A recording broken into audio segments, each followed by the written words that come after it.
ನೀವು ಚಿತ್ರಲೋಕ ಯೂಟ್ಯೂಬ್ ಚಾನಲನ್ನು ನೋಡಿ ಸಬ್ಸ್ಕ್ರೈಬ್ ಮಾಡಿ. ಆ ಮುಸುಕು ಶೂಟಿಂಗ್ ನಡೀತಿರ್ಬೇಕಾದ್ರೆ ಅಲ್ಲಿಂದ ಒಂದು ದೊಡ್ಡದೊಂದು ಮಠ ಇತ್ತು ಅಲ್ಲಿ ಚಿಕ್ಕಮಗಳೂರು ಬಾಬಾ ಬೆಳಗಿರಿ ಬೆಟ್ಟದ ಕೆಳಗಡೆ. ಆ ಮಠದಲ್ಲಿ ಶೂಟಿಂಗ್ ಕ್ಲೈಮ್ಯಾಕ್ಸ್ ಶೂಟ್ ಮಾಡಬೇಕು. ತುಂಬ ಜನ, ಒಂದು 100 ಜನ ಜೂನಿಯರ್ ಆರ್ಟಿಸ್ಟ್ ಇದ್ರು. ಎಲ್ಲ ರೆಡಿ ಆಗಬೇಕು. ದೊಡ್ಡ ಫೈಟ್ ಆಗುತ್ತೆ. ಫೈಟರ್ಸ್ ಗೀಟರ್ಸ್ ಎಲ್ಲ ಬಂದಿದ್ದಾರೆ. ಅದೆಲ್ಲ ಶೂಟ್ ಮಾಡ್ತೀವಿ. ಬೆಳಗ್ಗೆ ಹೋದ್ವಿ, ಎಲ್ಲ ರೆಡಿ ಆಗ್ತಿದ್ರು. ಅಂಬರೀಷ್ ಅವರು ಜಾಸ್ತಿ ಜನ ಇದ್ದಾಗ ಸ್ವಲ್ಪ ಬೇಗ ಬರೋರು. ಅವರು ತುಂಬ ಜೂನಿಯರ್ಸ್ ಇರ್ತಾರೆ ಅಂದರೆ ಹಾಗೆಲ್ಲ ಏನು ಮಾಡ್ತಿರ್ಲಿಲ್ಲ.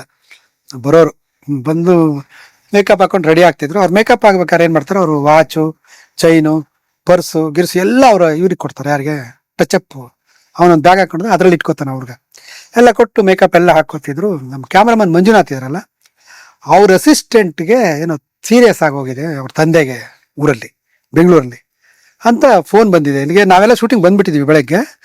ಆ ಹೋಟ್ಲಿಂದ ಮ್ಯಾನೇಜರ್ ಲೇಟಾಗಿ ಬಂದರು. ಯಾಕೆ ಲೇಟಾಗಿ ಬಂದರು, ಎಲ್ಲರನ್ನ ಕಳಿಸ್ಬಿಟ್ಟು ಬರಬೇಕಲ್ಲ.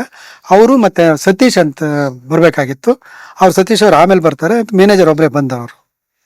ಸತೀಶ್ ಅವ್ರ ಗಾಡಿ ಕಳಿಸ್ತೀನಿ ಅಂತ ಮ್ಯಾನೇಜರ್ ಬಂದು ಹೇಳಿದ್ರು, ಸರ್ ಫೋನ್ ಬಂದಿತ್ತು, ಮಂಜು ಸರ್ ಅಸಿಸ್ಟೆಂಟ್ ಇದಾರಲ್ಲ ಅವ್ರ ತಂದೆಗೆ ಸೀರಿಯಸ್ ಅಂತೆ, ಹಾಸ್ಪಿಟಲೈಸ್ ಆಗಿದ್ದಾರೆ ಅಂತ. ಅಂಬರೀಷ್ ಅವರು ಎಲ್ಲ ಮರದ ಕೆಳಗಡೆ, ಅಲ್ಲೆಲ್ಲ ಔಟ್ಡೋರ್ ಮರದ ಕೆಳಗಡೆ ಕುತ್ಕೊಂಡು ಅವಾಗೆಲ್ಲ ಹಾಕೊಳ್ಳೋರು. ಕ್ಯಾರವನ್ ಎಲ್ಲ ಇಲ್ವೇ ಇಲ್ಲಲ್ಲ ಅಲ್ಲಿ. ಕುತ್ಕೊಂಡು ಇಲ್ಲ ಸ್ಪಿಟ್ ಆರ್ಡರ್ ಫ್ರೀ ಆಗಿದ್ರೆ, ಇಲ್ಲ ಮೇಕಪ್ ಕೀಪಾಗಿ ಹಾಕೊಂಡು ಬೆಳಗ್ಗೆ ಮೇಕಪ್ಪೇ ರೆಡಿ ಆಗ್ತಿದ್ರು. ಇಲ್ಲಿ ಮಾತಾಡ್ಕೋದ್ರೆ ಹೋಗಬೇಕು ಅಂತಂದ್ರು. ಹೋಗ್ಬೇಕು ಅಂತಾರೆ. ನನ್ನ ಜೇಬಲ್ಲೂ ಅವತ್ತು ಜಾಸ್ತಿ ದುಡ್ಡಿಲ್ಲ. ಜಾಸ್ತಿ ಅಂದರೆ ಆಲ್ಮೋಸ್ಟ್ ಇಲ್ಲ. ನಮ್ಗೇನು ಶೂಟಿಂಗ್ ಶುರು ಆದರೆ ಆ್ಯಕ್ಚುಲಿ ನಿಜ ಹೇಳಬೇಕು ಅಂದರೆ ತೊಗೊಂಡೋಗಿ ರೂಮಿಗೆ ಬಿಡ್ತಾರೆ. ಹೊರಗಡೆ ಹೋಗಿ ಅಂಗಡಿಲಿ ಎಲ್ಲರೂ ಕಾಫಿ ಕುಡಿಬೇಕು, ಟೈಮು ಇರಲ್ಲ, ದುಡ್ಡು ಖರ್ಚಾಗ್ತಿರ್ಲಿಲ್ಲ. ಸೊ ಮಂಜು ಹತ್ರನೂ ಇಲ್ಲ, ಅವ್ನು ಊರಿಗೆ ಹೋಗ್ಬೇಕು. ಮ್ಯಾನೇಜರ್ ಹತ್ರನೂ ದುಡ್ಡಿಲ್ಲ, ಅವ್ನು ಕಳಿಸ್ಬೇಕು. ಸೊ ಕಳಿಸ್ಬೇಕಾದ್ರೆ ಬರೀ ಬಸ್ ಚಾರ್ಜ್ ಹೆಂಗೆ ಕೊಟ್ಟು ಕಳ್ಸೋದು, ಏನೋ ಒಂದು 2,000 ಆದ್ರೂ ಕೊಟ್ಟು ಕಳಿಸ್ಬೇಕಲ್ವ. ಯಾರ ಹತ್ರ ಇಲ್ಲ ನಮ್ಮ ಹತ್ರ. ಹೆಂಗೆ ರೀ ಅಂತ ಅಂದ್ಕೊಂಡು ಮ್ಯಾನೇಜರ್ ನಿಮ್ಗೆ ಕೊಡ್ರಿ, ಆಮೇಲೆ ಪ್ರೊಡ್ಯೂಸರ್ಗೆ ಹೇಳಿ ಕೊಡಿಸಿಲ್ಲ, ನಾನೇ ಕೊಡ್ತೀನಿ ಆಮೇಲೆ ಅವ್ರ ಹತ್ರ ಇಸ್ಕೊಂಡು ಅಂತ. ನಾನು ಮಂಜುನೂ ಹೇಳಿದೆ, ನನ್ನ ರೆಮ್ಯುನರೇಷನ್ಲೇ ಕೊಡಿ ಸರ್ ಪರವಾಗಿಲ್ಲ ಅಂತ. ಸೊ ಇಲ್ಲ, ನಾವು ಅಲ್ಲಿ ಮಾತಾಡ್ಕೋತಾ ಇದ್ದೀವಿ. ಲೈಟಿಂಗ್ ಆ ಕಡೆ ಲೈಟಿಂಗ್ ಹೇಳಿದ್ರು ಮಂಜು, ಅವರೆಲ್ಲ ಲೈಟ್ಗಳು ತಂದು ಇಟ್ಕೋತಾ ಇದ್ರು, ಔಟ್ಡೋರ್ ಲೈಟ್ಗಳು. ಆ ಟೈಮಲ್ಲಿ ಇದಾಗ್ತಿದೆ. ಪಾಪ ಹುಡುಗಿ ಗಾಬರಿ ಆಗ್ಬಿಟ್ಟಿದ್ದಾನೆ. ಹುಡುಗ ಏನು ಮಾಡ್ಬೇಕು ಅಂತ ಗೊತ್ತಾಗ್ತಿಲ್ಲ. ಎಲ್ರಿ ಸತೀಶ್ ಆದ್ರೂ ಬಂದ್ರೆ ಅವ್ರ ಹತ್ರ ಕೊಡಿಸ್ಬೇಕಾಗಿತ್ತು. ಅವ್ರು ಬರ್ಲಿಲ್ವಲ್ರಿ ಸರ್, ಅವ್ರು ಇನ್ನೂ ಅಲ್ಲಿ ಗಾಡಿ ಕಳಿಸಿ ಅಲ್ಲಿಂದ ಬರಬೇಕು. ಅಲ್ಲಿ ತನಕ ಅಷ್ಟೊತ್ತಿಗೆ ಏನಾಗುತ್ತೋ ಅಂತ ಭಯ ನನಗೆ. ಸೊ ಇದೆಲ್ಲ ಕೇಳಿಸ್ತಾ ಅವ್ರಿಗೆ. ಏನು ಅಂತ ಕೇಳಿದ್ರು. ನಾವು ಏನಿಲ್ಲ ಸರ್, ಏನಿಲ್ಲಪ್ಪ, ಅದೇನು ಬೇರೆ ಪ್ರಾಬ್ಲಮ್, ಅವ್ರೇನು ಶೂಟಿಂಗ್ದೇನೋ ಪ್ರಾಬ್ಲಮ್ ಅಂತ ಅಂದ್ಕೊಂಡು ಏನಿಲ್ಲ ಅಂತಾನು. ಅಷ್ಟೊತ್ತಿಗೆ ಅವ್ನು ಮೇಕಪ್ ಇವನು ಇರ್ತಾನೆ, ಅವನು ಹೇಳೇ ಬಿಟ್ಟ, ಏನಿಲ್ಲ ಸರ್ ಅವ್ರದ್ದು ಸೀರಿಯಸ್ ಅಂತ ಅವ್ರ ತಂದೆಗೆ, ಅದಕ್ಕೆ ಊರಿಗೆ ಕಳ್ಸತ್ತಾನೆ ಅಂತಾರೆ. ಇಲ್ಲ ದುಡ್ಡಿಗೋಸ್ಕರ ಇದು ಮಾಡ್ತಿದ್ದಾರೆ, ಮ್ಯಾನೇಜರ್ ತನ ದುಡ್ಡಿಲ್ಲ ಅಂತ. ಯಾರ ಹತ್ರ ದುಡ್ಡಿಲ್ಲ ಇಲ್ಲಿ. ಅವ್ರು ಸತೀಶ್ ಅವ್ರು ಬರಬೇಕು, ಸಂದೇಶ್ ನಗರ ಅವ್ರ ತಮ್ಮ, ಅವ್ರು ಬಂದರೆ ದುಡ್ಡು ಅದಕ್ಕೆ ಕಾಯ್ತದೆ. ನಾನು ಕರೆದ್ರು ಅವನು ಪರ್ಸ್ ಕೊಡ ಅಂದ್ರು. ನಿಜ ಹೇಳ್ತಿದ್ದೀನಿ, ಪರ್ಸ್ ತೆಗೆದು ಅದನ್ನ ಎಷ್ಟಿದೆ ಅಂತ ನೋಡ್ಲಿಲ್ಲ, ದುಡ್ಡನ್ನ ತೆಗೆದು ಎಣಿಸ್ಲಿಲ್ಲ. ಸೊ ಪರ್ಸ್ ತೆಗೆದ್ಬಿಟ್ಟು ಆ ದುಡ್ಡು ಅದ್ರೊಳಗೆ ಇರೋದನ್ನ ತೆಗೆದ್ಬಿಟ್ಟು ಫುಲ್ ದುಡ್ಡನ್ನ ತೊಗೊಂಡು ಕೊಟ್ಟು, ನೀನು ಹೋಗೋ ಫಸ್ಟ್ ಓಡೋಗ, ಅವ್ನು ಗಾಡಿ ಕಳ್ಸೋ, ಒಂದು ಬಸ್ ತನಕ, ಬಸ್ ಇರುತ್ತಲ್ಲ ಚಿಕ್ಕಮಗಳೂರಿಂದ ಅಲ್ಲಿ ತನಕ ಅವ್ನಿಗೊಂದು ಕಾರ್ ಕಳ್ಸು ಅಂತ ಹೇಳ್ಬಿಟ್ಟು ಅಷ್ಟು ದುಡ್ಡು ನಂಗೆ ತೆಗೆದು ಕೊಟ್ಟಿದ್ದಾರೆ. ಅದು ಎಷ್ಟಿದೆ ಅಂತ ಎಣಿಸಿಲ್ಲ ಅವರು, ತೆಗೆದು ನೋಡಿಲ್ಲ, ಇಷ್ಟಿದೆ ಇಷ್ಟು ಕೊಡೋಣ ಅಂತಾನು ತೆಗಿಲಿಲ್ಲ.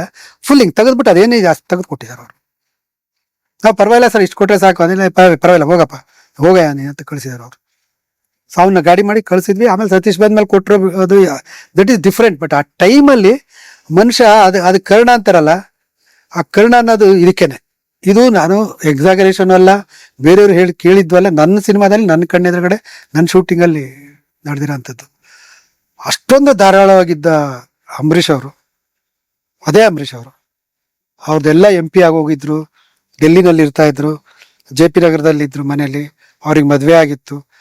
ಅಂಥ ಟೈಮಲ್ಲಿ ಮಧ್ಯಾಹ್ನ ಏನಕ್ಕೋ ಅವ್ರದ್ದು ಮನೆಗೆ ಹೋಗಿದ್ದೆ ನಾನು. ನಮ್ಮ ಮನೆ ಅಲ್ಲೇ ಪಕ್ಕದಲ್ಲೇ ಇತ್ತು, ಇಸ್ ವಾಕಬಲ್ JP ನಗರದಲ್ಲಿ. ನಾನು ಫಸ್ಟ್ ಪ್ಲೇಸಲ್ಲಿದ್ದೆ, ಅವ್ರು ಸೆಕೆಂಡ್ ಪ್ಲೇಸಲ್ಲಿದ್ದರು. ಸೊ ಮಧ್ಯಾಹ್ನ ಮಾತಾಡ್ತಾ ಇದ್ವಿ. ಊಟ ಆಯ್ತು ಅಂದ್ರೆ ಊಟ ಮಾಡ್ಕೊಂಬಂದಿದ್ರು. ಅವರು ಎಲ್ಲ ಹೊರಟಿದ್ರು, ವಿಧಾನಸೌಧಕ್ಕೆ ಕೊಡ್ತಿದ್ರು ಅವರು. ವಿಧಾನಸೌಧಕ್ಕೆ ಕೊಡ್ತಿರ್ಬೇಕಾದ್ರೆ ಹೊರಗಡೆ ಬಂದು ಏನಾರು ಇತ್ತ ಅಂತ ಕೇಳಿದ್ರು. ನಾನು ಏನು ಇಲ್ಲ ಸರ್, ಆ ಥರದ್ದೇನಿಲ್ಲ, ಸುಮ್ಮನೆ ನೋಡೋಣ ಅಂತ ಬಂದೆ ಅಂತ ಹೇಳಿದೆ ನಾನು. ಸೊ ನೋಡಿದೆ ಅವ್ರನ್ನ, ಮಾತಾಡಿದೆ. ಸರಿ ಏನು ಇಲ್ಲದೆ ಇದ್ರು ಬರ್ತೀಯಾ, ವಿಧಾನಸೌಧಕ್ಕೆ ಹೋಗ್ತೀನಿ ಅಂತಂದ್ರು. ಇಲ್ಲ ಸರ್ ನಾವೇನು ಮಾಡಲಿ ಬಂದು ಅಂತ. ಸರಿ ಅಂತಂದ್ರು. ಹೊರಗಡೆ ಬಂದ್ವಿ. ಹೊರಗಡೆ ಬಂದ ಮೇಲೆ ಏನಾಯ್ತು, ಯೂಶುವಲಿ ಅಂಬರೀಷ್ ಅವ್ರ ಮನೆ ಹೊರಗಡೆ ಗೇಟ್ ಹತ್ರ ತುಂಬ ಜನ ಬಂದು ನಿಂತ್ಕೊಳ್ಳೋರು, ಈ ಫ್ಯಾನ್ಸು, ಅವರು ಇವರು. ಅವ್ರು ನೋಡ್ಬೇಕು ಅಂತ ಎಷ್ಟೋ ಜನ ಬರೋರು, ಸಹಾಯಕ್ಕೆ ಎಷ್ಟೋ ಜನ ಬರೋರು ಎಲ್ಲ ಇರ್ತಿತ್ತು. ಬಂದರು, ಇದು ಕೇಳಿದ್ರು, ಇನ್ನೇನಾರು ಇದು ಏನಾರು ಹೇಳಕ್ ಬಂದು. ಏನಿಲ್ಲ ಸರ್, ಇಲ್ಲೇ ಇದ್ದಲ್ಲ, ನೋಡಿ ಭಾಳ ದಿವಸ ಆಯ್ತು, ಇದೀರ ಅಂತ ಗೊತ್ತಾಯ್ತು, ಮಾತಾಡ್ಕೊಳಕ್ ಬಂದ್ರೆ. ನಿಮ್ಮದು ಬಂದೆ, ಊಟನೂ ಮಾಡಲಿಲ್ಲ, ಹಾಗೆ ಹೊರಟೋಗ್ತಿದ್ಯಾ, ಹಂಗೆ ಅಂತಂದ್ರೆ. ಇಲ್ಲ ಸರ್ ಊಟ ಮಾಡ್ಕೊಂಬಂದು, ನಿಮ್ಮ ಮನೇಲಿ ಊಟ ಮಾಡೋಕೆ ಏನು ಸಂಕೋಚ, ನಮ್ಮ ಮನೇಲಿ ಹಂಗಿಲ್ಲ ಹಂಗೆ ಅಂತಂದೆ. ಸರಿ ನಾನು ಹೊರಡ್ತೀನಿ ಅಂತ ಬಂದರು. ಹೊರಗಡೆ ಬಂದರು. ಬಂದಾಗ ಅಲ್ಲೊಂದಷ್ಟು ಜನ ಇದ್ರು ಗೇಟ್ ಹತ್ರ. ಸೊ ಇವ್ರು ಹತ್ತಿ ಹೋಗ್ತಾ ಇದ್ರು, ಇವ್ರಿಗೇನು ಮಾತಾಡ್ಸಕ್ ಇಷ್ಟ ಇರ್ಲಿಲ್ಲ ಅವತ್ತು, ಗೊತ್ತಿಲ್ಲ ಯಾಕೆ ಅಂತ. ವಿಧಾನಸೌಧದಲ್ಲಿ ಯಾರನ್ನ ನೋಡಕ್, CM ನೋಡಕ್ ಏನಕ್ಕೋ ಹೋಗ್ತಾ ಇದ್ದ. ಸರಿ ಚೆನ್ನಾಗಿರಲ್ಲ ಅನ್ಕೊಂಡು ಬಂದ್ರು. ನಾನು ಗೇಟ್ ತನಕ ಹೋಗ್ತಾ ಇದ್ದೆ, ಹಂಗೆ ಹೊರಗಡೆ ನಾನು ನಡ್ಕೊಂಡೇ ಬಂದಿದ್ದೆ. ಅವರು ಗೇಟ್ ತನಕ ಬಂದ್ರು, ಎಲ್ಲರ ಹತ್ರ ಮಾತಾಡ್ಸೋದು. ಒಬ್ಬ ಅಮ್ಮ ತುಂಬಾ ಮಾಡ್ಕೊಂಡು, ತುಂಬಾ ಕಷ್ಟದಲ್ಲಿದೆ ಸರ್, ನನ್ಗೆ ಈ ತರದ್ ಪ್ರಾಬ್ಲಮ್ ಆಗಿದೆ, ನಂಗೆ ದುಡ್ಡು ಬೇಕು ಅಂತ. ಇವರು ಪರ್ಸ್ ತೆಗೆದು ತೋರ್ಸಿದ್ರು, ಏನು ಇಲ್ಲ ನನ್ನ ಹತ್ರ, ನೀನ್ ಹಿಂಗ್ ಧಾರಾಳವಾಗಿ ಕೇಳ್ತಾ ಇದೀಯ, ನನ್ಗೆ ಯಾರನ್ನು ಕೇಳಕ್ ಆಗ್ತಾ ಇಲ್ಲ ಅಂತ ನನ್ನ ಕಡೆಗೆ ಹೇಳಿದ್ರು. ಒಂದ್ ಕಾಲದಲ್ಲಿ ಹಂಗಿದ್ದೆ, ಇವಾಗ ಇರಕ್ ಆಗ್ತಿಲ್ಲ ನನ್ನ ಹತ್ರ, ನನಗೇ ಇಲ್ಲ. ಇಲ್ಲಿಂದ ಹೋದ್ರೆ 10 ಜನ ಬರ್ತಾರೆ ನನ್ನ ಮಕ್ಕಳು ನನ್ನ ಜೊತೆಗೆ ಡೆಲ್ಲಿಗೆ. ಅವ್ರಿಗೆ ಫ್ಲೈಟ್ ಚಾರ್ಜ್ ಇಂದ ಹಿಡಿದು ಊಟ ತಿಂಡಿ ಅಷ್ಟು ಖರ್ಚಾಗುತ್ತೆ. ನಾನು MP ಆಗಿ ಕಳ್ಕೊಂಡಿದ್ದೆ ಜಾಸ್ತಿ ಅಲ್ಲಿ, ಎಲ್ಲರನ್ನು ಕರ್ಕೊಂಡೋಗಿ ಅಲ್ಲಿ. ನಮಗೂ ಒಂದೊಂದ್ ಕಾಲದಲ್ಲಿ ಹಂಗಿರುತ್ತೆ, ಒಂದೊಂದ್ ಕಾಲದಲ್ಲಿ ಹಂಗಿರುತ್ತೆ. ಹಂಗ್ ಚೆನ್ನಾಗಿದ್ದಾಗ ಚೆನ್ನಾಗಿ ಕೊಡ್ತೀವಿ, ಇಲ್ಲದೆ ಇದ್ದಾಗ ಈ ತರದ್ದು ಆಗೋಗುತ್ತೆ, ಏನ್ ಮಾಡಕ್ಕಾಗಲ್ಲ. ನಿಜವಾಗ್ಲು ಅವತ್ತೇನು ಕೊಡ್ಲಿಲ್ಲ ಅವ್ರವ್ರಿಗೆ. ಅದು ಪರ್ಸ್ ಖಾಲಿನೇ ಇತ್ತು. ಗೊತ್ತಿಲ್ಲ ಮನುಷ್ಯನಿಗೆ, ಹೆಂಗೆ ಇದ್ರೂ ಯಾವ್ದೋ ಒಂದು ಪರ್ಟಿಕ್ಯುಲರ್ ಟೈಮಲ್ಲಿ ಒಬ್ರಿಗೆ ದುಡ್ಡು ಇಲ್ದಂಗೆ ಆಗ್ಬೋದು. ಆ ಒಂದು ಕ್ಷಣ, ಒಂದ್ ಅರ್ಧ ದಿವಸ, ಒಂದ್ ದಿವಸ, ಆ 1 ಗಂಟೆ ಇಲ್ಲದೆ ಇದ್ದಾಗ ಅವ್ರಿಗೆ ಕೋಪನ ಬಂದ್ಬಿಡ್ತು. ನೋಡು, ಇಂಥ ಟೈಮಲ್ಲಿ ಕೇಳ್ತಾರಂತ ಇರ್ಬೋದು, ಇದ್ದಾಗ ಕೊಡ್ತಾ ಇದ್ದೆ, ಇಂಥ ಟೈಮಲ್ಲಿ ಕೇಳ್ತಾರಲ್ಲ. ಸೊ ಇದೇ 2 ಮುಖನೂ ನನ್ನ ಕಣ್ಣಾರೆ ನೋಡಿದೀನಿ ನಾನು. ಆಮೇಲೆ ಅವ್ರದ್ದು ಅದಿದ್ದಿದ್ದೆ, ಅದು ಈ ಕ್ಷಣ ಆಯ್ತಾ, ನೆಕ್ಸ್ಟ್ ಕ್ಷಣ ಬೇರೆ ತರನೇ.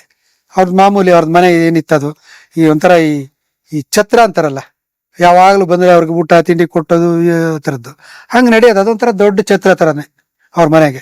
ಸೊ ಬೆಳಗ್ಗೆ ಒಂದು ಸುಮಾರು ಜನ ಪ್ರೊಡ್ಯೂಸರ್ಸ್ ಬರೋರು, ಡೈರೆಕ್ಟರ್ಗಳು ಬರೋರು, ಅವ್ರ ಅಸಿಸ್ಟೆಂಟ್ಗಳು ಬರೋರು, ಆಮೇಲೆ ಅವ್ರು ನೋಡೋಕ್ಕೆ ಅಂತ ಒಂದಷ್ಟು ಜನ ಬರೋರು.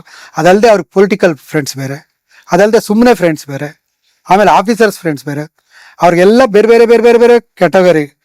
ಸೊ ಇವ್ರು ಬೆಳಗ್ಗೆ ಎದ್ದು ಮಾಡಿ ಮೇಲಿಂದ ಬಂದು ಅಲ್ಲಿ ಟೇಬಲ್ ಮೇಲೆ ಕುತ್ಕೊಂಡ್ರು ಅಂದ್ರೆ, ಸೊ ಅದು ನಡೀತಾ ಇರ್ತಿತ್ತು ತಿಂಡಿ. ಆ ಹೋಟ್ಲಿಂದ ಒಂದು ತರಿಸೋರು, MTR ಇಂದ ಏನೋ ಒಂದು ಮಸಾಲೆ ದೋಸೆ ತರಿಸೋರು, ವಿದ್ಯಾರ್ಥಿ ಭವನದಿಂದ ಇನ್ನೇನೋ ತರಿಸೋರು, ಅದು ಬರೋದು ಇದು ಬರೋದು. ಅವ್ರ ಮನೇಲಿ ಬೇರೆ ಒಂದು 3 ಜನ, ಒಬ್ಬ ಮಂಗಳೂರು ಥರದ್ದು ಅಡುಗೆ ಮಾಡೋಕ್ಕೆ ಒಬ್ಬ, ನಾನ್ ವೆಜ್ ಮಾಡೋಕ್ಕೆ ಒಬ್ಬ, ಇನ್ನೊಂದು ಯಾವುದೋ ಮಾಡೋಕ್ಕೆ ಒಬ್ಬ, ಆ ಥರದ್ದು ಅಡುಗೆ ಮಾಡೋಕ್ಕೆ ಜನ ಇರೋರು.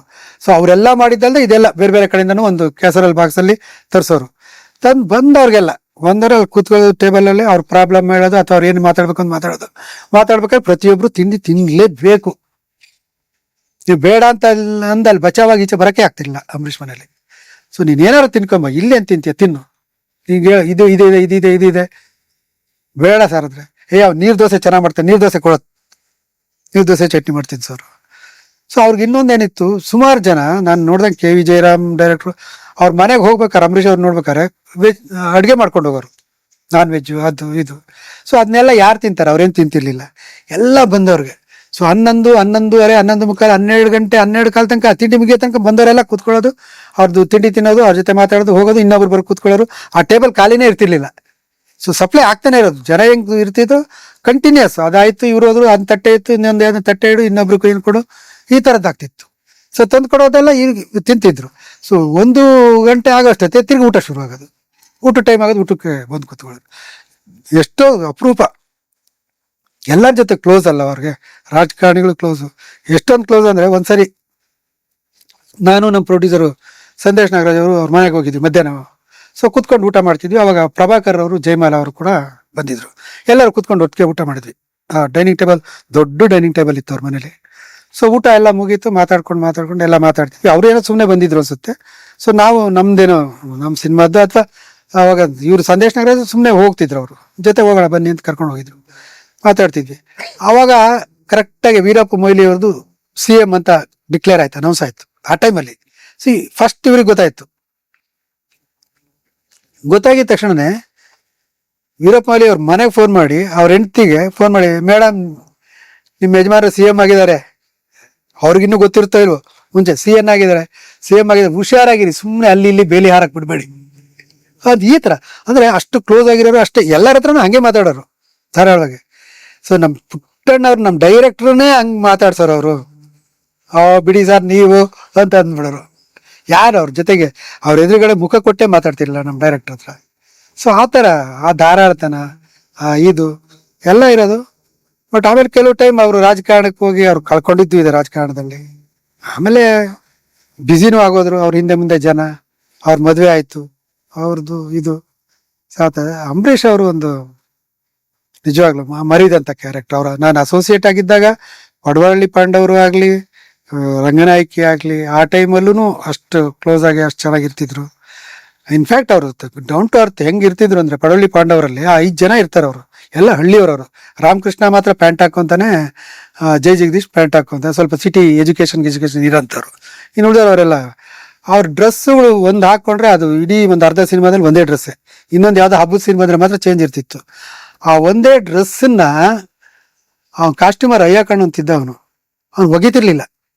ಒಗದ್ರೆ ಗಲಾಟೆ ಮಾಡಿ, ನಾವು ಗಲಾಟೆ ಮಾಡಿದೆ, ಒಗದ್ ಬೆಳಗಾಗ್ಬಿಟ್ರೆ ಕಂಟಿನ್ಯೂಟಿ ಮಿಸ್ ಆಗುತ್ತೆ. ಡೈರೆಕ್ಟ್ ಅರ್ಧ ಸೀನ್ ತೆಗ್ದಿರ್ತಾರೆ, ಅರ್ಧ ಸೀನಲ್ಲಿ ಬೆಳಗಿರುತ್ತೆ, ಅರ್ಧ ಸೀನಲ್ಲಿ ಡಲ್ ಆಗುತ್ತೆ, ನೀನು ಒಗಿಬಾರ್ದು ಅಂತ. ವಾಸನೆ ಬಂದಿರೋ ಬಟ್ಟೆ ಎಲ್ಲಾರ್ಗು. ಅವರೆಲ್ಲ ಚಂದ್ರಹಾಸು, ಮಹಾದೇವ್ ಅಂತ ಪಾಠ ಮಾಡಿ ಅವ್ರೆಲ್ಲ ಕಂಪ್ಲೇಂಟ್ ಮಾಡೋರು, ಸರ್ ವಾಸನೆ ಬರ್ತಾ ಇದೆ ಸರ್, ಹೆಂಗ್ ಸರ್ ಹಾಕೊಳ್ಳೋದು. ನಾವು ಅವ್ರಿಗೆ ಎದುರಿಸ್ತಾ ಇದ್ವಿ, ಬೈತಾ ಇಲ್ಲ, ಕಂಟಿನ್ಯೂಟಿ ನಿಮ್ಗೆ ಏನು ಅರ್ಥ ಆಗುತ್ತೆ ಕಂಟಿನ್ಯೂಟಿ. ನಾವು ಗೊತ್ತಲ್ಲ, ಪುಟ್ಟಣ್ಣ ಅವ್ರ ಅಸಿಸ್ಟೆಂಟ್ ಹೇಳಿದ್ರೆ ಹಂಗೆ ಇರ್ತಿದ್ವಿ ಜೋರಾಗಿ. ಕಂಟಿನ್ಯೂಟಿ ನಿನಗೇನು ಗೊತ್ತು, ಸೊ ವಾಸನೆ ಬರುತ್ತೆ, ವಾಸನೆನೂ ಬರಬೇಕು ಕಣ, ಅದೇ ಕಂಟಿನ್ಯೂಟಿ.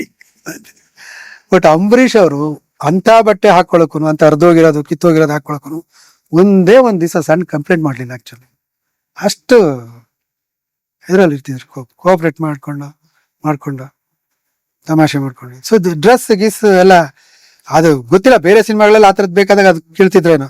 ಅದು ಪಡವಳ್ಳಿ ಪಾಂಡವ್ರ ಥರದ ಪಾರ್ಟ್, ಆ ಥರದ ಪಾರ್ಟ್ ಅದು ನೆವರ್. ಅಷ್ಟು ಅದಕ್ಕೆ ಸಪ್ರೇಟ್ ಮೇಕಪ್ ಮ್ಯಾನ್ ಇಲ್ಲ, ಸಪ್ರೇಟ್ ಟಚಪ್ ಬಾಯ್ ಇಲ್ಲ.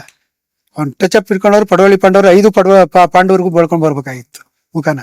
ಬಿಸಿಲು ಅಂತ ನಾವು ಡೈರೆಕ್ಟ್ರು ಗಲಾಟೆ ಮಾಡಿದ್ರೆ ಹಾಗೆ. ಅದೇ ಆ ಕ್ಯಾರೆಕ್ಟರ್ ಹಂಗಿದ್ದು, ಬಿಸಿಲು ಬೆವರು ಇರೋಂಥ ಕ್ಯಾರೆಕ್ಟರ್ಗಳೇ ಅವು. ಸೊ ಅದು ನನಗೆ ತುಂಬ ಇಂಪ್ರೆಸ್ ಆಯ್ತು. ಒಬ್ಬ ಸ್ಟಾರ್ ಆಗಿದ್ದು, ಟಾಪಲ್ಲಿದ್ದು, ಸೊ ಈ ಥರದ್ದೆಲ್ಲ ಇದೆಯಲ್ಲ. ಅಂಬರೀಷ್ ಬಿಟ್ಟರೆ ಇನ್ನೊಬ್ರು ಇಲ್ಲವೇ ಇಲ್ಲ. ಅಂಬರೀಷೇ ಸಾಟಿ. ಅಂಬರೀಷ್ ಅವರು ಬರೀ ಜನ ಬರ್ತಿದ್ದು, ಹೋಗ್ತಿದ್ದು, ಸುಮ್ಮನೆ ಕುತ್ಕೊಳ್ತಿದ್ರು, ತಿಂಡಿ ತಿಂತಿದ್ರು, ಮಾತಾಡ್ತಿದ್ರು, ಕಳಿಸ್ತಿದ್ರು ಅಂತ ಆ ಥರದ್ದಷ್ಟೇ ಅಲ್ಲ. ನನ್ನ ಕಣ್ಣಾರೆ ನೋಡಿರೋದ್ರು. ಅವ್ರ ಕೈಲಿ ಆಗೋದಾದ್ರೆ ಯಾರಿಗೆ ಯಾವ ಥರ ಸಹಾಯ ಬೇಕಾದ್ರೂ ಮಾಡಿರೋದು ನಾನು ನೋಡಿದ್ದೀನಿ. ಸೊ ಯಾರು ಬಂದು ಕುತ್ಕೊಂಡ್ರೆ ಅವ್ರಿಗೇನಾರು ಒಂದು ಸಮಸ್ಯೆ ಹೇಳಿದ್ರೆ, ಈ ಥರದ್ದು ಆಗಬೇಕು ನೋಡಿ, ಅಲ್ಲಿ ಹೋಗಿ ಇಲ್ಲಿ ಹೋಗಿ ಅಂತ ಹೇಳಿದ್ರೆ ಸರಿ ನೋಡ್ತೀನಿ ಅಂತ ಹೇಳ್ಬಿಟ್ಟು ಆಮೇಲೆ ಹೋಗಿ ಅವ್ರನ್ನೆಲ್ಲ ಇನ್ಯಾವ ಸಿಕ್ಕಾಗ ಅಟೆಂಡ್ ಮಾಡಿ ಮಾತಾಡ್ತಿದ್ದಿದ್ದು ಸ್ವಭಾವ ಅಲ್ವೇ ಅಲ್ಲ. ಅವ್ರಿಗೆ ಯಾವಾಗ ಯಾರು ಏನಾರು ಹೇಳ್ತಾರೆ ಅಂತಂದ್ರೆ, ಸೊ ಅದನ್ನ ಅಲ್ಲಿ ಕೂರಿಸ್ಕೊಂಡು ಅವ್ರ ಎದುರುಗಡೆನೆ ಫೋನಲ್ಲಿ ರಿಂಗ್ ಮಾಡಿಬಿಟ್ಟು ಅವ್ರಿಗೆ ಯಾರಿಗೆ ಮಾತಾಡ್ಬೇಕಾಗಿತ್ತು ಅವ್ರಿಗೆ ಮಾತಾಡ್ಬಿಟ್ಟು ಅದಾಗುತ್ತೆ ಅಥವಾ ಆಗಲ್ಲ ಅದನ್ನೆಲ್ಲ ಹೇಳೇ ಬಿಡೋರು ಅವರು. ಇವ್ರ ಎದುರುಗಡೆ ಇವ್ರಿಗೆ ಅನ್ನಿಸ್ಬಾರ್ದು, ಅಯ್ಯೋ ನಾವು ಆ ಕಡೆ ಹೋದ್ಮೇಲೆ ಇವ್ರು ಹೇಳಿದ್ರೋ ಇಲ್ವೋ ಗೊತ್ತಿಲ್ಲ, ಇವ್ರು ಮಾಡಿದ್ರೋ ಇಲ್ವೋ ಗೊತ್ತಿಲ್ಲ, ಆ ಥರದ್ದು ಏನೂ ಅನ್ನಿಸ್ತಿರ್ಲಿಲ್ಲ. ಅಲ್ಲಿ ಎದುರುಗಡೆನೆ ಯಾರು ಕನ್ಸರ್ನ್ ಪರ್ಸನ್ ಇರ್ತಾರೆ ಅವ್ರಿಗೆ ಫೋನ್ ಮಾಡಿ, ಅಲ್ಲೇ ಫೋನ್ ತೊಗೊಂಡು ನಂಬರ್ ತೊಗೊಂಡು ಫೋನ್ ಮಾಡಿ ಅಷ್ಟು ಮಟ್ಟಿಗೆ ಜನಗಳು ಇದಕ್ಕೆ ಅಟೆಂಡ್ ಮಾಡೋರು. ಆಮೇಲೆ ಈ ಬಹಳಷ್ಟು ಸಿನಿಮಾದಲ್ಲಿ ಕೆಲಸ ಮಾಡ್ಬೇಕಾದ್ರೆ ನಾವು ನೋಡ್ತೀವಿ ಎಷ್ಟೊಂದು ಜನಕ್ಕೆ ಈ ಮಾತಲ್ಲಿ ಒಂದು ರೀತಿ ತೋರಿಸ್ತಾರೆ ಎಲ್ಲರೂ. ಮಾತಲ್ಲಿ ಓಕೆ ತುಂಬಾ ಇದಿರ್ತಾರ, ತುಂಬಾ ಕನ್ಸರ್ನ್ ಇರೋ ಥರ, ತುಂಬಾ ಇದಿರ್ತಾರ, ಆ ಥರದ್ದು ಈ ಥರದ್ದು. ಬಟ್ ಕೃತಿಯಲ್ಲಿ ಮಾಡ್ಬೇಕಾದ್ರೆ ಸುಮಾರು ಜನ ಅದಿರಲ್ಲ. ಸೊ ಅದು ಒಂಥರ ಪಬ್ಲಿಕ್ ಇಮೇಜ್ಗೋಸ್ಕರ ಹೊರಗಡೆ ಏನೋ ಒಂದು ಮಾತಾಡ್ತಾರಲ್ಲ ಆ ಥರದ್ದು, ಈ ಟಿ ವಿನಲ್ಲಿ ಮಾತಾಡೋದು, ಮೀಡಿಯಾ ಮುಂದೆ ಮಾತಾಡೋದು, ಆ ಥರದ್ದು. ಸೊ ನಿಜವಾಗ್ಲೂ ನಡ್ಕೊತಿದ್ದು ಆ ಥರದ್ದು ಇರ್ತಿಲ್ಲ. ಬಟ್ ಇವರು ಟಿ ವಿ ಮಾಧ್ಯಮದ ಮುಂದೆ ಕೂಡ ಎಷ್ಟೊಂದು ಸಾರಿ ಕ್ಯಾಮ್ರಾ ಮುಂದೆ ಅವ್ರು ಹೆಂಗೆ ಮಾತಾಡ್ತಿದ್ರು ಹಂಗೆ ಮಾತಾಡ್ತಿದ್ರು. ಅವ್ರ ಭಾಷೆ ಕೂಡ ಬದಲಾಯಿಸ್ತಿರ್ಲಿಲ್ಲ, ಸ್ವಲ್ಪ ಒಂದು ನಾಜೂಕಿನ ಭಾಷೆ ಕೂಡ ಬಳಸ್ತಿರ್ಲಿಲ್ಲ. ಅದೇ ಭಾಷೆಲೇ ಬೈಯೋರು, ಅದೇ ಭಾಷೆಲೇ ಎಲ್ಲರನ್ನೂ ಬೈಯೋರು. ಅವ್ರಿಗೆ ಪ್ರೆಸ್ಸು, ಜರ್ನಲಿಸ್ಟ್ ಅಂದ್ರೂ ಅಷ್ಟೇ, ಅಸಿಸ್ಟೆಂಟ್ ಡೈರೆಕ್ಟರ್ ಅಂದ್ರು ಅಷ್ಟೇ, ಇನ್ನೊಬ್ಬ ಹೀರೋ ಅಂದ್ರು ಅಷ್ಟೇ, ಒಬ್ಬ ಪ್ರೊಡ್ಯೂಸರ್ ಅಂದ್ರು ಅಷ್ಟೇ ಥರ ನೋಡೋರು. ಆಮೇಲೆ ಅವ್ರ ಮನಸ್ಸಿಂದ ಅವ್ರು ಏನಾದ್ರು ಮಾಡ್ತಾರೆ ಅಂತಂದ್ರೆ, ಅವ್ರು ಏನಾರು ಹೇಳ್ತಾರೆ ಅಂದ್ರೆ ಅವ್ರ ಮನಸ್ಸಿಂದ ಅವ್ರಿಗೆ ಒಳ್ಳೇದಾಗ್ಲಿ ಅನ್ನೋದು ಇರ್ತಿತ್ತು. ಬರೀ ಬಾಯಿ ಮಾತಿಗೆ ಒಳ್ಳೇದಾಗ್ಲಿ ಅನ್ನೋದು, ಎದುರುಗಡೆ ಸಿಕ್ಕಿದ್ರು ಅವ್ರಿಗೆ ಹೇಳ್ಬೇಕು ಆ ಥರ ಅಂತ ಹೇಳ್ಬೇಕು, ಆ ಕಾರಣಕ್ಕೆ ಹೇಳ್ತಾನೆ ಇರಲಿಲ್ಲ. ಅವರು ನಿಜವಾಗ್ಲೂ ಒಳ್ಳೇದಾಗ್ಲಿ ಅಂತ ಹೇಳೋರು ಅವರು. ಒಂದು ಸಣ್ಣದು ಉದಾಹರಣೆ ಅಂದರೆ, ನಂದು ಅರಗಿಣಿ ಸಿನಿಮಾ ರೆಡಿ ಆಗಿತ್ತು. ಅದು ರಿಲೀಸ್ ಟೈಮಲ್ಲಿ ನಮ್ಮ ಪ್ರೊಡ್ಯೂಸರು ಜೆ ಪಿ ನಗರದಲ್ಲೇ ಇದ್ರು. ಸೊ ನಮ್ಮ ಮನೆಗೆ ಬಂದು ಅವ್ರ ಕಾರಲ್ಲಿ ಹೋಗ್ಬಿಟ್ಟು, ಅಲ್ಲಿ ಜಯನಗರ 5th ಬ್ಲಾಕಲ್ಲಿ ಒಂದು ರಾಘವೇಂದ್ರ ಸ್ವಾಮಿ ಮಠ ಅಂತ ಇದೆ, ಮಠಕ್ಕೆ ಹೋಗೋಣ ಅಂತ ಅಂದ್ರು ಅವರು. ಸರಿ ಬನ್ನಿ ಹೋಗೋಣ. ಬೆಳಗ್ಗೆ ಇದಕ್ಕೆ ಹೋಗ್ಬೇಕಲ್ಲ ನಮ್ಮ ಫಸ್ಟ್ ಶೋಗೆ, ಅದಕ್ಕೆ ಮುಂಚೆ ಹೋಗಿ ನಮಸ್ಕಾರ ಮಾಡ್ಕೊಂಡು ಹೋಗೋಣ, ಬನ್ನಿ ಹೋಗೋಣ ಅಂತ ಒಳಗೆ ಹೋದ್ವಿ. ಹೊರಗಡೆ ಬಂದು ಚಪ್ಪಲಿ ಹಾಕೋತಿದ್ವಿ. ಅಲ್ಲೊಂದು ಸಿಗ್ನಲ್ ಇದೆ, ಅದು ರಾಘವೇಂದ್ರ ಸ್ವಾಮಿ ಮಠದಿಂದಲೇ. ಅಲ್ಲಿಂದ ಯಾವುದೋ ಕಾರ್ ಬರ್ರಂತ ಹೋಯ್ತು. ಹೋಗ್ಬಿಟ್ಟು ಮುಂದೆ ಹೋಗಿ ನಿಂತ್ಕೊತು, ದೊಡ್ಡ ಕಾರ್ ಯಾವುದು. ಸೊ ಕಾರು ಡ್ರೈವರ್ ಒಬ್ಬ ಇದ್ದಾನೆ, ಈ ಕಡೆ ಪಕ್ಕದಲ್ಲಿ ಕೂತಿರೋ ಅದು ಡೋರ್ ಓಪನ್ ಮಾಡಿ, ಹೇ ವಿಶ್ವ, ಯಾರು ನೋಡಿದ್ರೆ ಅಂಬರೀಷ್ ಅವರು, ಆಲ್ ದ ಬೆಸ್ಟ್ ಅಂತಂದ್ರೆ. ಸೊ ಅವರು ಬೆಳಗ್ಗೆ ಪೇಪರಲ್ಲಿ ನೋಡಿದ್ರೆ ಮಾತ್ರ ಗೊತ್ತಾಗುತ್ತೆ ಅವಾಗೇನು ರಿಲೀಸ್ ಅಂತ. ಸೊ ಪೇಪರಲ್ಲಿ ನೋಡಿದ್ದಾರೆ, ಅದರಲ್ಲಿ ನಾನು ಸಿನಿಮಾ ಅಂತ ಗುರ್ತಿಟ್ಕೊಂಡಿದ್ದಾರೆ.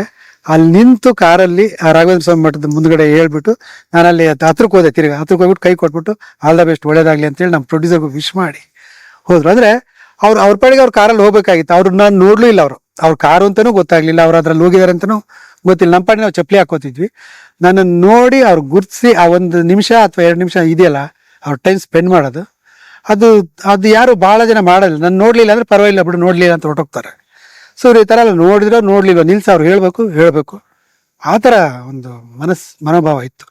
ಅದಕ್ಕೆ ಹಂಗಾಗಿನೇ ಅವರು ಎಲ್ಲರಿಗೂ ಇಷ್ಟ ಆಗ್ತಿದ್ರು. ಅವರು ನೋಡಿ ಭಾಳಷ್ಟು ಜನ ಎಂಥ ಟಾಪ್ ಮಾರ್ಕೆಟರ್ ಅಂತ ಹೀರೋಗಳಾಗಲಿ, ಅವ್ರಿಗೆ ದುಡ್ಡು ಮಾರ್ಕೆಟ್ ಇದೆ ಅಂತ ಹೇಳ್ತೀವಿ, ಅವ್ರು ಅಷ್ಟು ಕೋಟಿ ಬಿಸ್ನೆಸ್ ಇಷ್ಟು ಕೋಟಿ ಬಿಸ್ನೆಸ್ ಅಂತ ಹೇಳ್ತೀವಿ. ಅವ್ರನ್ನ ಹಾಕ್ಕೊಂಡು ಮಾಡಿಬಿಟ್ರೆ ಸಿನಿಮಾ ಪ್ರಾಫಿಟೇ ಮಾಡಿಬಿಡುತ್ತೆ ಅಂತ, ದುಡ್ಡು ಮಾಡಿಬಿಡ್ಬೋದು ಅವ್ರನ್ನ ಹಾಕ್ಕೊಂಡ್ರೆ ಅಂತ, ಆ ಥರದ್ದೆಲ್ಲ ಮಾತಾಡ್ತೀವಿ. ಬಟ್ ಅಂಬರೀಷ್ ಅವ್ರನ್ನ ಹಾಕ್ಕೊಂಡು ನಾನು ಸಿನಿಮಾದಲ್ಲಿ ಲಾಸ್ ಆಗಿದ್ದೀನಿ ಅನ್ನೋಂಥವ್ರು ಯಾರಿಲ್ಲ. ಆ್ಯಕ್ಚುಲಿ ಅವ್ರ ತಪ್ಪಿಂದ ಲಾಸ್ ಆಗಿದೆ ಅಷ್ಟೇ ಆಗಲಿ. ಅವ್ರಿಗೆ ಏನಾದರೂ ನಷ್ಟ ಆಗಿದ್ರೆ ಅವರು ಬೇರೆ ಡೇಟ್ ಕೊಟ್ಟು ಅದನ್ನ ಫುಲ್ಫಿಲ್ ಮಾಡಿಕೊಟ್ಟಿದ್ದಾರೆ. ಅದು ಅವ್ರನ್ನ ಬಿಟ್ಟರೆ ಇನ್ಯಾರು ಡೇಟ್ ಕೊಟ್ಟು ಫುಲ್ಫಿಲ್ ಮಾಡಿಕೊಟ್ರು ಅವ್ರು ನಾನು ನೋಡಿಲ್ಲ ಈ ತನಕ. ಸೊ ಆ ಥರ ಇರ್ತಿತ್ತು, ಅವ್ರಿಗೆ ಒಳ್ಳೇದಾಗಲಿ ಅಂತಲೇ ಇರ್ತಿತ್ತು ಅವ್ರಿಗೆ. ಸೊ ಯಾರು ಲಾಸ್ ಮಾಡ್ಕೊಂಡಿದ್ರೆ ಅವ್ರ ತೊಂದರೆಯಿಂದ ಮಾಡ್ಕೊಂಡಿರ್ತಾರೆ. ಸೊ ಇವ್ರ ಕಡೆಯಿಂದ ಯಾವುದು ತೊಂದರೆ ಆಗೇ ಇರಲ್ಲ ನನ್ನ ಇದರಲ್ಲಿ. ಸೊ ಇದು ಒಂದು ಟೋಟಲ್ ಅಂಬರೀಷ್ ಅವರು ಇವತ್ತಿನವರೆಗೂ ಜನ ಯಾಕೆ ಅಂಬರೀಷ್ ಅಣ್ಣ ಅಂತಾರಂದ್ರೆ ಅದಕ್ಕೆ ಎಷ್ಟೋ ಸಲ ನೋಡ್ತೀವಲ್ಲ, ಜನಗಳು ಮಾತಾಡೋದು ಎಲ್ಲರಿಗೂ ಗೊತ್ತಿದೆ, ಅದು ಮೀಡಿಯಾಗೂ ಗೊತ್ತಿದೆ, ಜನಕ್ಕೂ ಗೊತ್ತಿದೆ. ಅಂಬರೀಷ್ ಅವರು ಅವತ್ತು ಯಾರು ಬೈದೇ ಇದ್ರೆ ಅಣ್ಣ ಯಾಕೆ ಕೋಪ ಮಾಡ್ಕೊಂಡಿದ್ದಾರೆ ಅಂತಾರಲ್ಲ, ಆ ಥರ ಅವರು. ಸೊ ಬೈಯೋದ್ರಲ್ಲೂ ಪ್ರೀತಿ ಇರ್ತಿತ್ತು. ಅದು ಒಂದು ಜೀವನದಲ್ಲಿ ನಾವು ಅವ್ರ ಜೊತೆಗೆಲ್ಲ ಕೆಲಸ ಮಾಡಿದ್ವಿ, ಅಂಥವ್ರ ಜೊತೆಗೆಲ್ಲ ಇದ್ವಿ, ಅವರೆಲ್ಲ ನಮ್ಮ ಸಿನಿಮಾದಲ್ಲಿ ಪಾರ್ಟ್ ಮಾಡಿದ್ರು ಅನ್ನೋಂಥದ್ದು ನನಗೆ ತುಂಬ ಖುಷಿ.